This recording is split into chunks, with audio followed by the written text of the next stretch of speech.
Rumores de guerra, rumores de crianças. Por essa razão Lupus Egina propôs que as meninas passassem a noite na casa de uma amiga.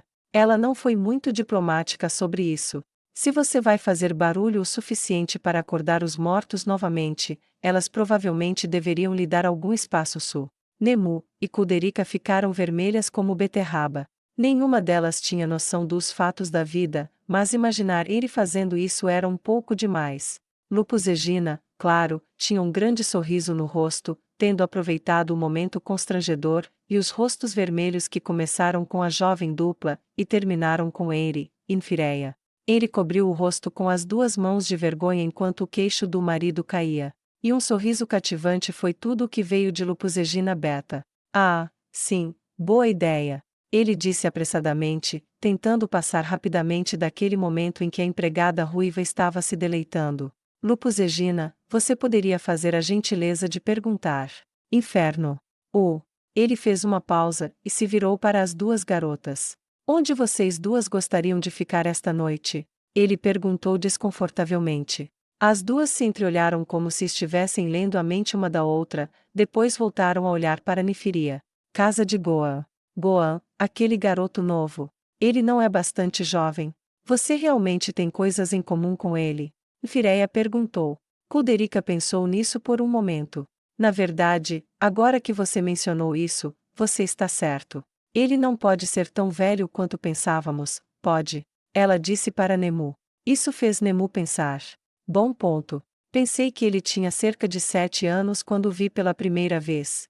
Mas se ele é do reino dracônico, e não nasceu antes de Sua Majestade ir para lá, ele deve ser ainda mais jovem do que isso. E agora que penso nisso, ele também não age de acordo com sua idade. Mas ainda assim, a casa de Goan. Kuderica disse, e Nemu concordou com a cabeça. Ele deixou seus braços caírem com um suspiro. Tudo bem, casa de Goan. Nemu, faça 2 malas. Lupus Egina, poderia pedir-lhe para nos dar um pouco de privacidade esta noite? E Kuderica, você poderia correr para a casa de Goan, e pedir para passar a noite? Isso provocou 3 saudações que Henry tinha certeza que estavam zombando dela, mas atrás dela Nefiria tinha um brilho nos olhos, e fez sinal de positivo para as garotas que partiam. 1 hora depois a permissão foi obtida, as meninas estavam arrumadas, e paradas na porta com Lupus Egina. Tudo bem, vou deixá-las para passar a noite lá. As meninas acenaram, e saíram, mas pouco antes de Lupus Egina cruzar a soleira ela acrescentou. A menos que você queira que eu fique, e aplique todo aquele conhecimento prático que eu te dei antes da sua noite de núpcias. Ela sorriu maliciosamente, e piscou para Henry, cujo rubor foi agravado pelo olhar boquiaberto de Nefiria para sua esposa. Lupu, ela disse, e correu até a empregada, e a empurrou porta afora. Ela saiu rindo, e a porta bateu atrás dela. Henry, do que ela estava falando? O que ela te ensinou e... como? Ele perguntou. Os minutos seguintes tiveram muitos gritos barulhentos além das paredes, mas apenas Lupus Egina ainda estava ao alcance da audição quando aqueles se tornaram gritos de êxtase. Ela sorriu maliciosamente, e riu para si mesma. A casa de Goan não era grande, mas sua mãe estava se saindo muito bem, afinal muitas roupas foram rasgadas, e danificadas, e ela era uma trabalhadora esforçada, e diligente. Como resultado, a casa era grande o suficiente para que Goan e sua mãe tivessem seus próprios quartos, além de um espaço comum. Era um lugar confortável para se estar, muito acolhedor. A mobília era simples, cadeiras e mesas de madeira tosca, uma panela simples pendurada sobre o fogo para fazer ensopado, um piso de madeira, o que era um pequeno upgrade, considerando que a maioria das casas só tinha chão de terra. Era, em todos os sentidos, um lugar muito simples e confortável. A mãe de Goan fez o seu papel. Ela tinha um sorriso caloroso que lembrava Nemu de sua irmã mais velha, e ela adorava Goan um pouco. Então, eu entendo que você e meu filho se tornaram bons amigos. Ela disse enquanto se sentava. Atrás dela, Lupus Egina mexia a panela. Ela havia optado por continuar agindo como empregada doméstica, apesar da insistência da mãe de Goan para que fosse convidada. Sim, senhora. Nemu e Kuderica disseram juntas. Goan sentou-se calmamente à mesa, o seu relativo silêncio não era nada incomum aos seus ouvidos. Ele é um garoto incomum, então tenho que admitir que estava preocupada com a vida aqui. Ela disse gentilmente com um olhar em sua direção. Gohan revirou os olhos. Mãe, disse ele com alguma exasperação. Ah, vamos lá, você sabe que estou orgulhosa de você, mas você não pode realmente esperar que eles não percebam que você é um pouco diferente. Ela disse sem rodeios. Suponho que não. Disse ele enquanto Lupus Egina se aproximava, e colocava ensopado em sua tigela. Sim, ele é meio diferente. A empregada disse. Como assim? Ele não é todo humano? Você brincou com um semideus ou algo assim? Ela provocou a mulher, que riu com uma mistura de desconforto e apreciação genuína pela piada. Oh meu Deus, não, ele foi abençoado por alguém supremo. Ela disse enquanto servia o chá nas xícaras que Lupus Egina havia colocado sobre a mesa. Um supremo? Ela perguntou curiosamente. Como algum grande mago humano? Oh, meu Deus, não, antes de ele nascer, enquanto ele ainda estava dentro de mim, o rei feiticeiro o abençoou. Depois que Sua Majestade nos resgatou, ele colocou a palma da mão onde meu pequeno Gohan descansava, disse algo como bênção das trevas, e me fez jurar que não contaria às pessoas com quem estava. Suponho que alguns viram, e o boato começou, mas nunca admiti nada. A mãe de Gohan sorriu de forma maternal, e seus olhos se encheram de lágrimas, sua voz falhou suavemente enquanto o rosto de Lupus Egina adquiria uma aparência que Nemu nunca tinha visto antes. Por causa de Sua Alteza, meu filho vive. Nunca poderei agradecê-lo o suficiente por isso, vou adorá-lo até o fim da minha vida, segui-lo no fogo ou na inundação sem vacilar. Então, um rei, um Deus que já nos salvou, escolheu abençoar meu filho. Nascido de um camponês sem um tostão. Sou inferior ao pó em comparação com um membro da realeza. Quanto mais um Deus. Seus olhos se ergueram para encontrar o olhar silencioso e perplexo de Lupus Egina. Ele cresceu mais rápido, mais forte, e mais sábio do que qualquer criança de sua idade jamais deveria, e um Deus agiu mais como um pai para o filho ainda não nascido de um camponês estranho do que seu pai natural, que nos deixou para sermos comidos vivos. Essa bênção de meu Deus divino, é por isso que ele é o que o tornou único, ficando de cabeça e ombros acima de tantos que são muito mais velhos que ele. É por isso que o trouxe aqui. Ela disse com um sorriso alegre e tom choroso em sua voz. Gohan estava achando sua tigela de ensopado muito interessante, ele estava claramente desconfortável com o que sua mãe estava dizendo, mas Nemu e Kuderica estavam olhando para ele em estado de choque. O que você quer dizer? Lupus Egina perguntou hesitante. Ora, eu o trouxe aqui, porque Sua Majestade vem aqui, quero mostrar a ele, mesmo que apenas por um momento, o que sua bênção operou na forma de meu filho. Eu juro, só quero que ele veja que não abençoou meu filho à toa.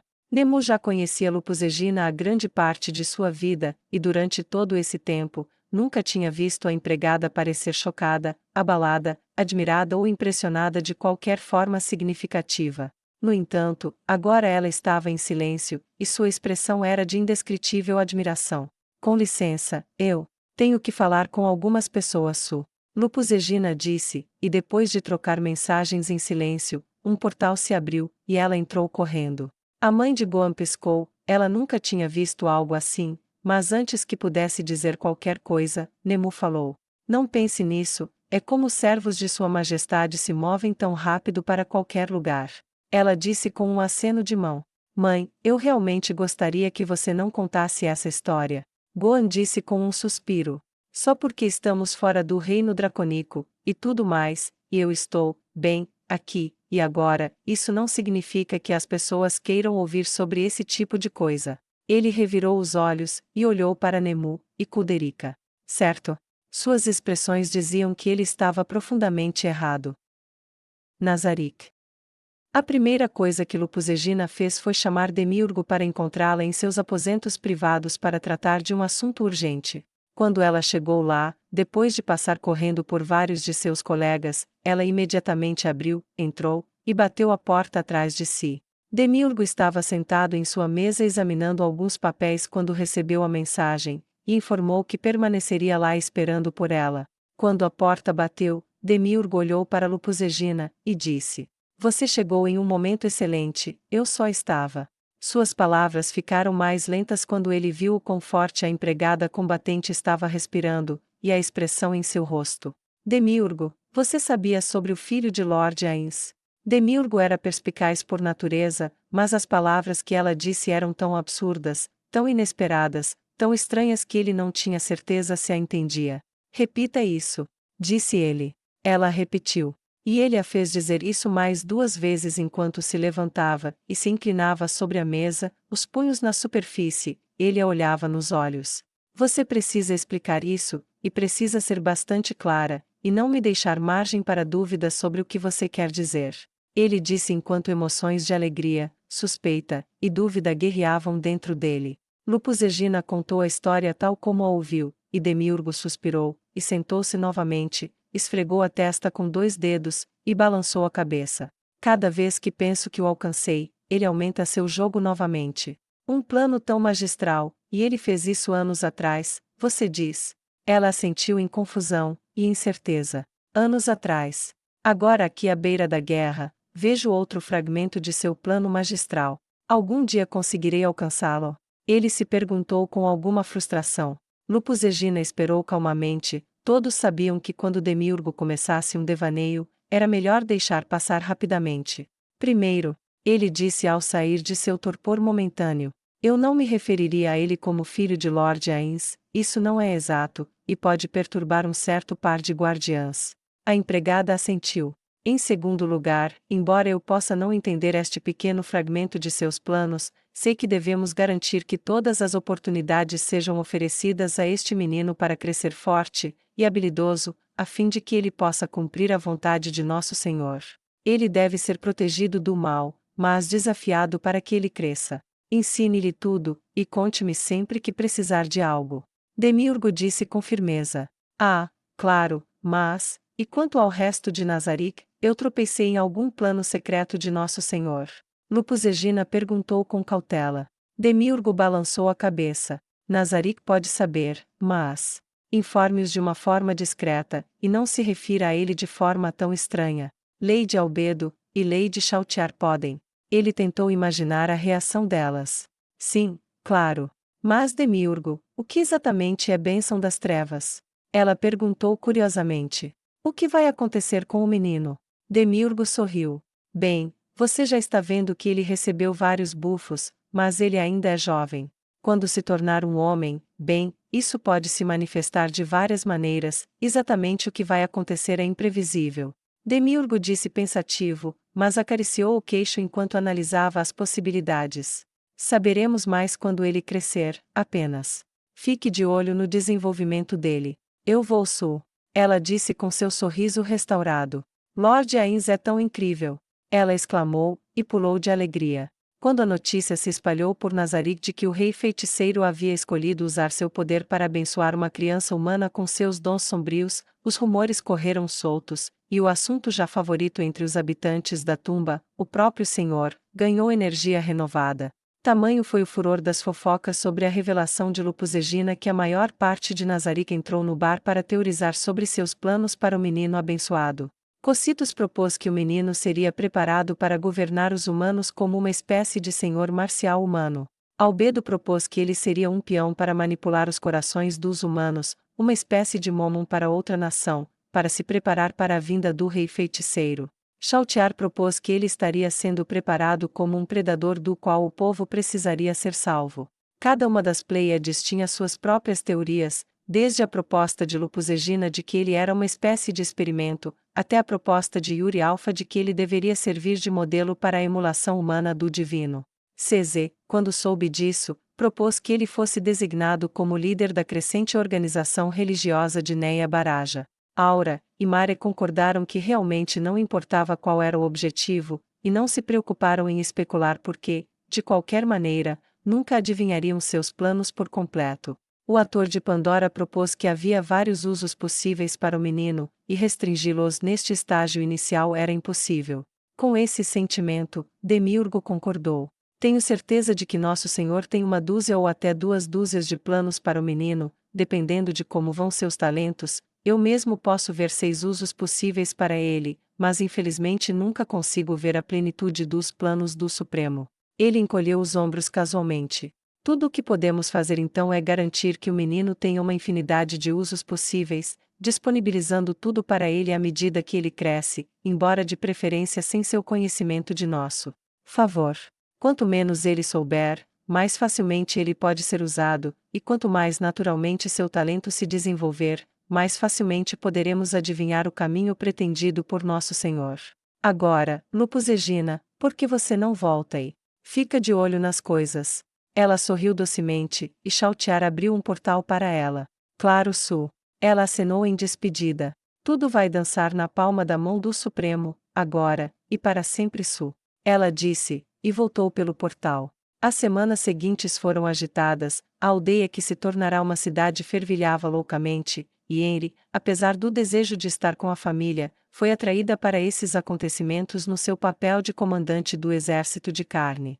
Seu tempo na biblioteca de Assurbanipal foi extenso, com o estrategista Goblin como seu companheiro constante. Sam, como ele ainda se autodenominava, frequentemente a questionava sobre o dia.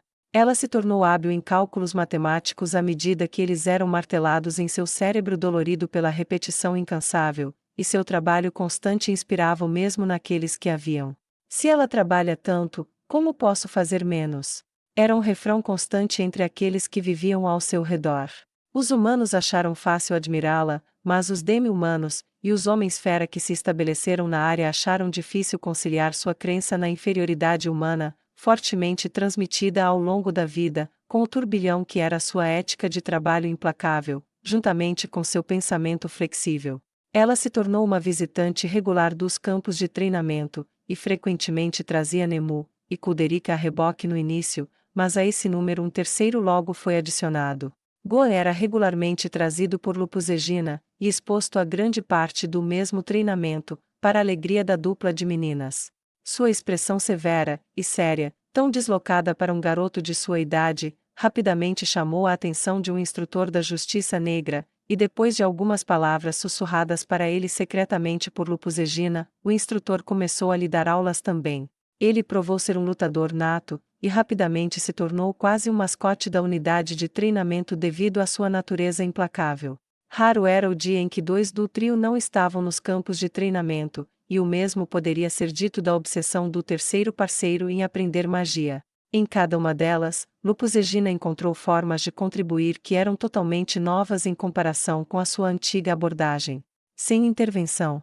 Para Nfireia ela trouxe livros de Nazarick para ajudá-lo a ensinar Kuderika, enquanto para Nemu e Go ela trouxe presentes de equipamentos adequados para aprendizes, como uma aljava que disparava flechas ilusórias, para que nunca acabasse, e um cinto de facas com o mesmo propósito, e equipamentos de luta, como luvas e almofadas, que aumentariam de peso com o tempo para que o corpo de Gohan ficasse mais forte. O trio se destacou nos estudos, Gohan parecia ter uma memória prodigiosa, e isso lhe serviu bem no período que antecedeu a avaliação final.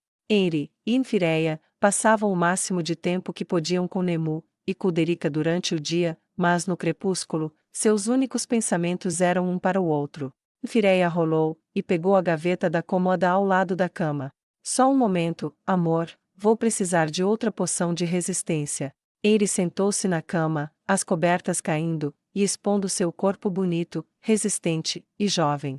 Ela sorriu lascivamente para o marido. O quê? Meu corpo não inspira você como costumava. Que maldade! Ela disse, e fechou os olhos enquanto fazia um beicinho obviamente falso.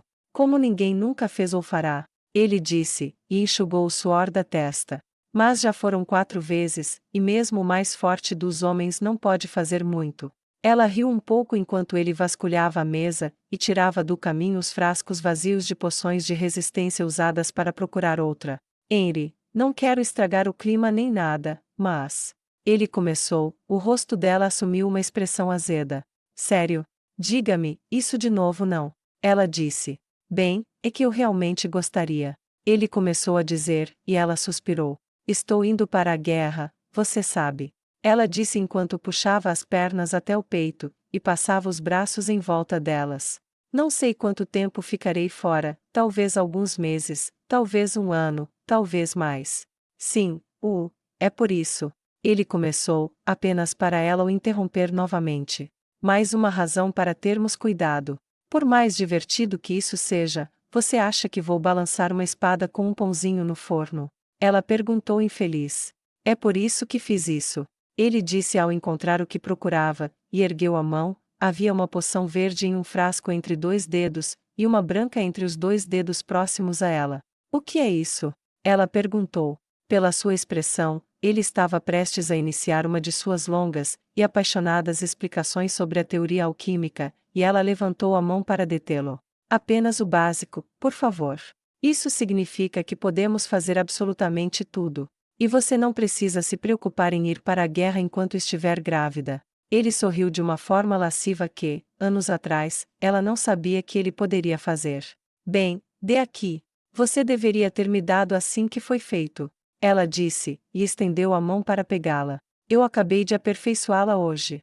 Ele exclamou quando ela a pegou de sua mão, abriu a rolha, e começou a beber.